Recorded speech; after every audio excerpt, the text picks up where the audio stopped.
Hi, my name is Jeff Pagano, and welcome to the Harpin and Rugby Preview Show. And joining me to look ahead to the massive clash on Saturday at the Aviva Stadium is someone making his 79th pod appearance. Welcome back to Mr. Neil Keego Keegan.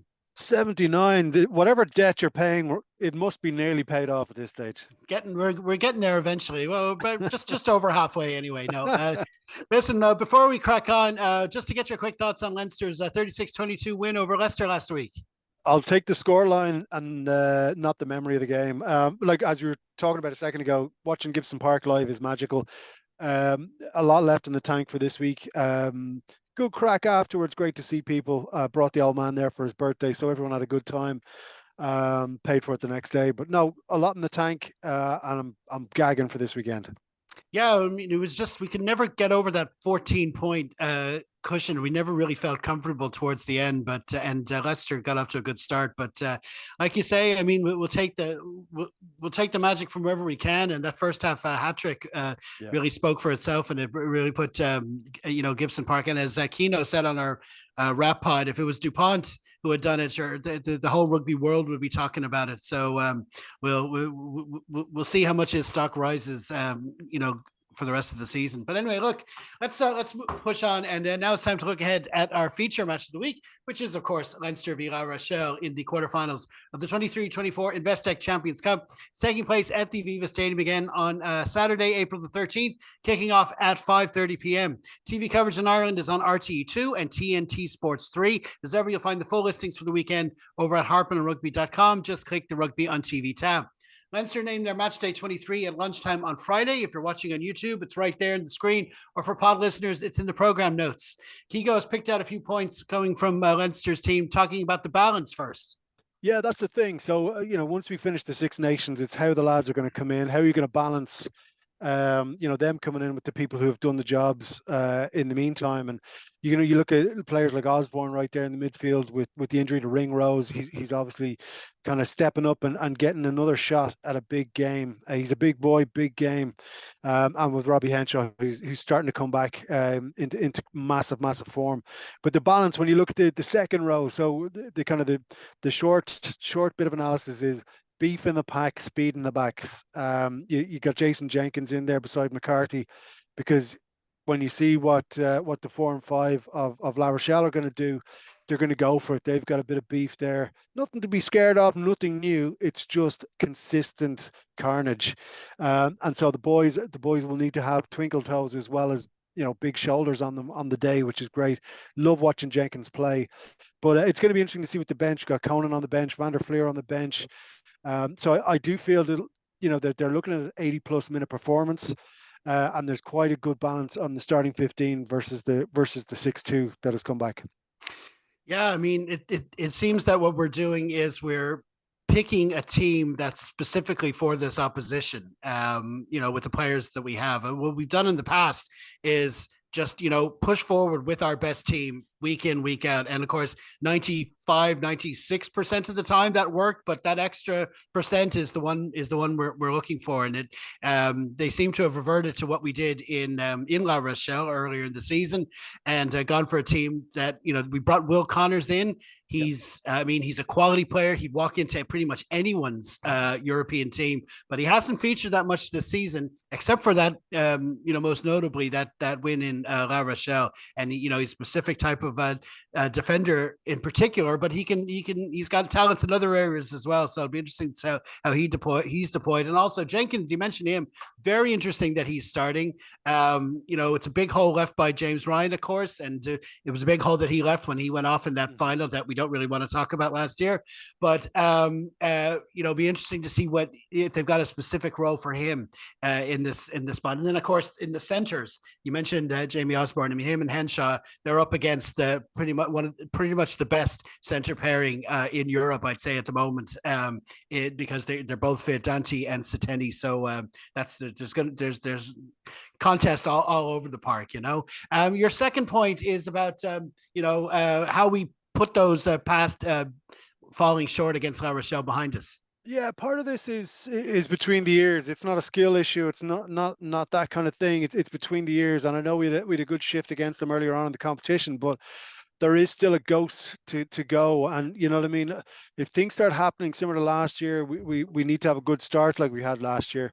I think the layout of the team is different to navigate the pressure that's going to come back during the game. But I think the lads need to switch off social media, or I'm sure they already have switched off social media.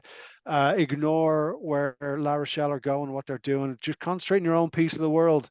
And you know, they're professional guys. They know what they're doing. And I don't think there's any fear of anything that's going to happen on tomorrow as we're talking. They know what's going to happen. So it's just a matter of finding a place. It's like any sort of combat is the wrong word, but any sort of contact you're going to go into where you know it's a level that you rarely have to get to. They have to find a way to get there. And if we can get there, if Leinster can get there tomorrow, I think there's a big win, not a big scoreline win, but I mean big for the team, the squad, the supporters, between the ears of everybody. It's going to be massive, and I do feel they have it in them. I do think they kind of closed up shop and talked amongst themselves. Maybe they had their own pods or whatever it is. The leaders stepped up. Talking about Jenkins stepping in as a leader, he might end up doing something similar to what Ryan was doing last year and just disrupting as much as he can, sticking those big 4 meter arms in there, just making a mess, slowing the ball down to get to the midfield, to get to the wings. But it's all about between the ears here. And the simple thing, you and I know, social media is a terrible place at the best of times. I hope they all switched it off this week. They surrounded themselves with a good coffee, good family, good chats, and they're ready to rock tomorrow. Yeah, I mean, making a mess of the opponent's ball is kind of it's a real South African thing, isn't it? So Nienaber is bringing that to Leinster, and Yep. he's got Jenkins there, who'd probably be more used to it than a lot of people.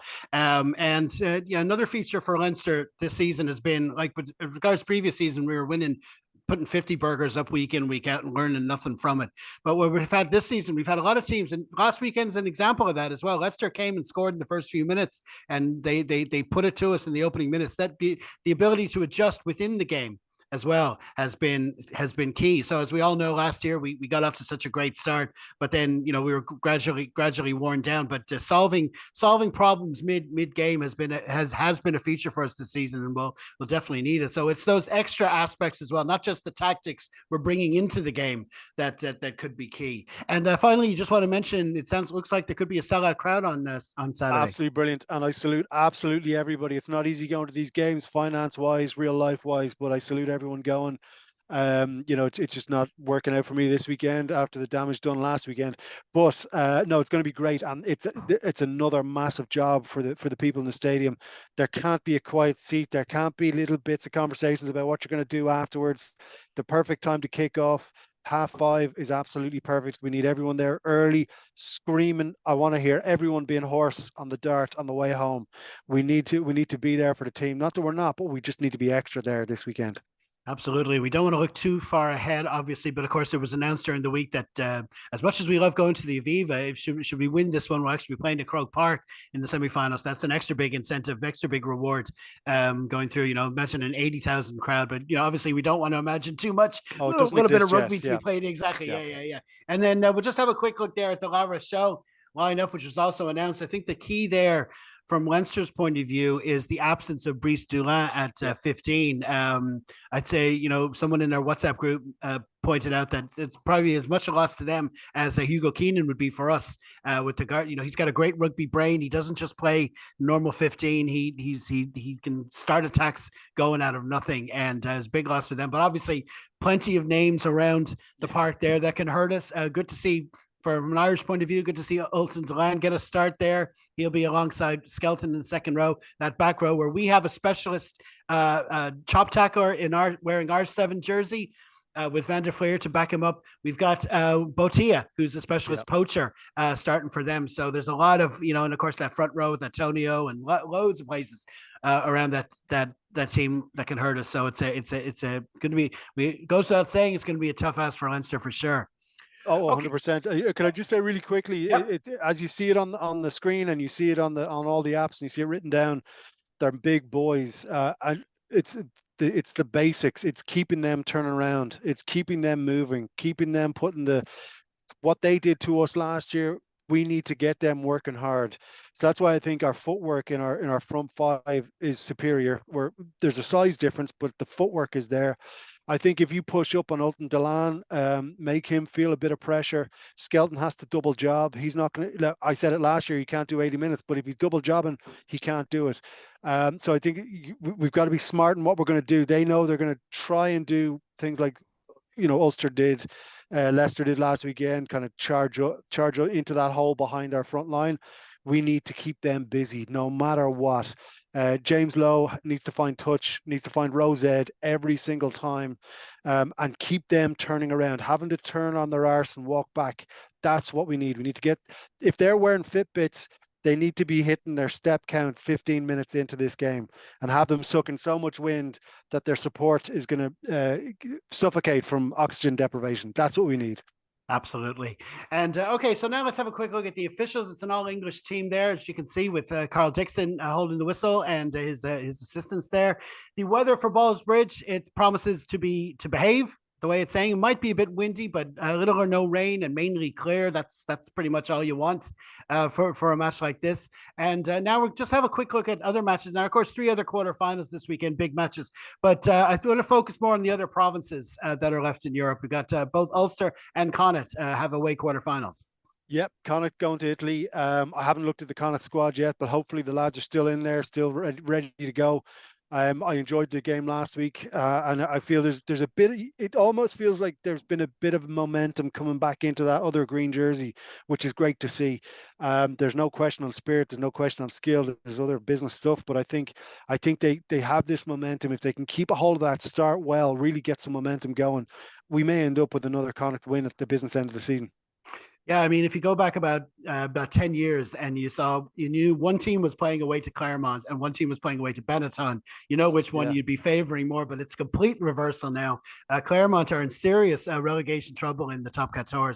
And they've actually playing La Rochelle the following week, actually, as it turns out. So they might have a serious eye on that match. So it could be a chance for us to progress. But Connacht, you wouldn't rule them out either. They pulled out a really gutsy second half against Powell last week. So two possibilities there to move on. Okay, and then before we go to our predictions, a quick shout out to the Irish women.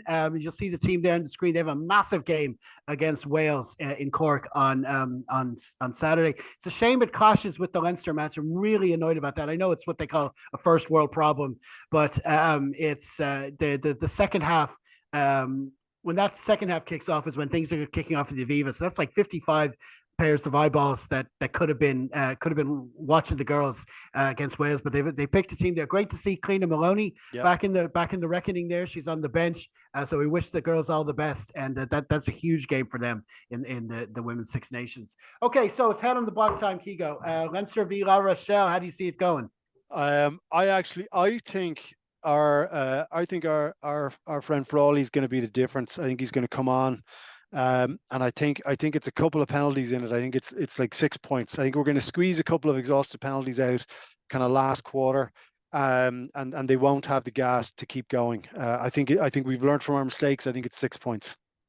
Yeah, I there's absolutely no question that we can do it. There's absolutely no question that we're coming from a position of strength, no matter what results have gone on in the past or what injuries we might have. I think it's a big task for them. They've done a lot of traveling this week. We just have to exploit them in every way that we can, and I think we can do it. But it should be a great occasion. Yeah. Just one thing, while they're driving up from Munster, if we could all get on the motorway and drive really slowly, I think that's the way. I think that's the way forward as well. You mean the La Rochelle fans? Absolutely, absolutely. Drive everybody slowly, all the way up. Yeah. Okay. Listen, man, we're going to leave it there. Many thanks for joining us again. What stand-up gigs have you got lined up? So on Thursday, I am in Yamamori, Japanese restaurant doing comedy. Yeah, so I'm going to get in there, have some Japanese food, and tell a few jokes. So that's they have magic bowls of noodles there. That just you've eaten 3 spoonfuls and it's still full. Okay, it's job done. They're paying me in noodles, so that's great. There you go. Paid by the noodle. Okay, listen, all those links, of course, are in the program notes. Well, listen, cheers. Have a great weekend. Hope to see you soon. Absolutely, it's going to be a great one. Should be. And many thanks to you all for tuning in to our latest preview show. If you can also tune into Dublin South 93.9 FM around 5 p.m. on Friday, you can check out our Harp and Rugby segment there. Then be sure to enjoy the match wherever you are. You can follow us on all the usual social media channels, including Threads and Blue Sky. We will, of course, have a wrap pod for you this week, recording on Sunday evening. So hopefully you'll help us out by liking, sharing, and subscribing. In the meantime, stay safe, everyone. Slán.